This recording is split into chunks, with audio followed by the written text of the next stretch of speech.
Me gustaría conocer su opinión acerca de este gasto en torno a la consulta que se tiene, que incluso ya los diputados estarían aprobados.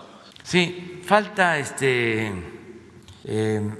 hablar con los directivos del Instituto Electoral. Esa es la democracia. Entonces vamos a esperar en su momento para ponernos de acuerdo con los directivos del INE y que no cueste tanto este ejercicio democrático.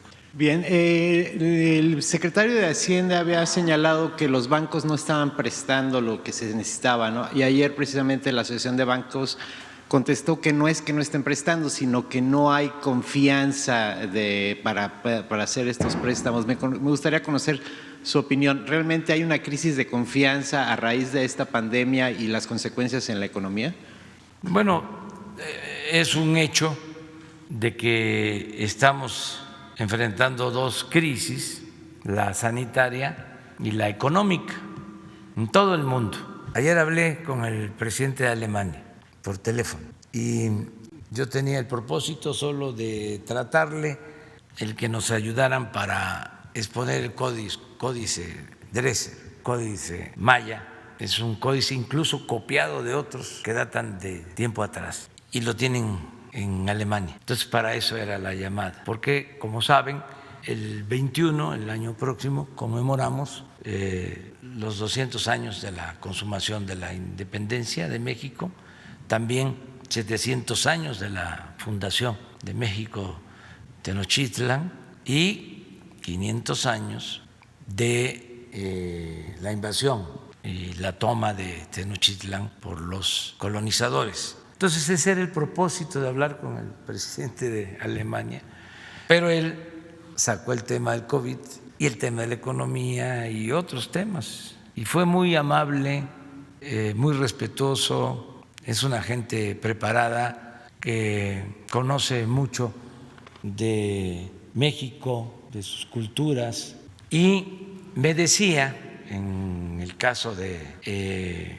la situación que está sucediendo en Europa y en Alemania, de que hay rebrotes por la pandemia, que les estaba costando trabajo que la gente volviera a sus casas a guardarse. Hacía ese comentario. En Francia ya hay toque de queda. Nosotros estamos más en la idea de que se convenza a la gente y se ha logrado, porque el pueblo de México es excepcional, es mucha pieza. ¿Cómo ha visto el incremento de la diferencia de casos en estas últimas semanas y si también es posible que sea uno de los estados próximos a regresar al semáforo rojo? Bueno, pues los dos. Muchas gracias, señor presidente. El tema del abasto de oncológicos es una de las prioridades y además una instrucción muy puntual del presidente López Obrador. Comentar brevemente sobre lo que dice de Querétaro, pero antes abordar lo que comentaba la compañera sobre cambios de estrategia, aclarando lo siguiente. En el lenguaje convencional, a veces en el lenguaje periodístico, se usa libremente la palabra estrategia para referirse a cualquier esfuerzo sistemático empeñado en alcanzar un objetivo.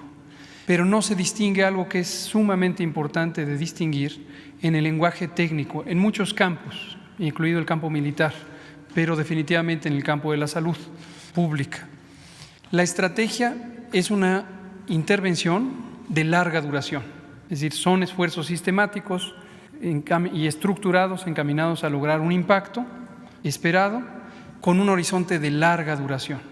A diferencia de la táctica, en donde el horizonte es más corto, el tiempo necesario para lograr ciertos objetivos intermedios es más corto.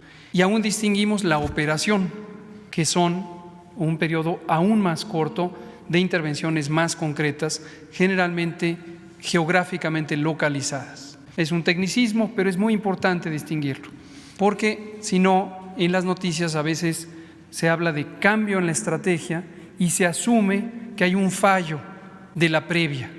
Si operáramos así, que no es el caso, estaríamos improvisando y estaríamos buscando que ante alguna adversidad en el camino hay que hacer todo de nuevo, y no es el caso. La estrategia del Gobierno de México para responder a la pandemia de COVID-19 fue definida desde el inicio. Empezamos los esfuerzos, como lo hemos comentado, en los primeros días de enero, habiéndose conocido de 44 casos de neumonía en China en la última semana de diciembre de 2019. La estrategia consideró desde el inicio que tendríamos una epidemia larga, y lo hemos dicho siempre, preparémonos para una epidemia larga. El horizonte de tiempo trazado incluyó al menos hasta octubre la duración de la primera ciclo epidémico, y también incluimos el escenario de que al llegar octubre tendríamos un cambio en la intensidad epidémica. Ciertamente podría ocurrir que la explicación de este nuevo segmento de aceleración pudiera ser resultado de una mayor búsqueda. Quien busca, encuentra. Queremos encontrar, porque eso ayuda a detectar más tempranamente a las personas, interrumpir las cadenas de transmisión, persuadirles de que acudan a servicios médicos. ¿Cómo sabemos si es solamente porque buscamos más y encontramos más, o además hay un cambio en la velocidad de ocurrencia de los casos, con lo que está en el panel del lado derecho arriba, que muestra el porcentaje de positividad de las personas que son detectadas por laboratorio? El porcentaje de positividad es de cada 100 personas que se les hace la prueba, cuántas resultan positivas al virus SARS-CoV-2. El promedio nacional es 41%, en este momento llegó a ser 59%, y lo mínimo que tuvo es 37%. Y vemos en la curva roja del lado derecho arriba que Querétaro tiene un porcentaje de positividad de 50%, superior al porcentaje nacional. Pero así estamos, hay una disminución y es lo que tenemos que cuidar, todo. También lo explico, no para contradecir, sino porque desde que comenzó la pandemia tenemos que estar enfrentando el amarillismo. Y entonces se dice la verdad siempre, nunca se ha mentido, se dice la realidad, y entonces sacan de contexto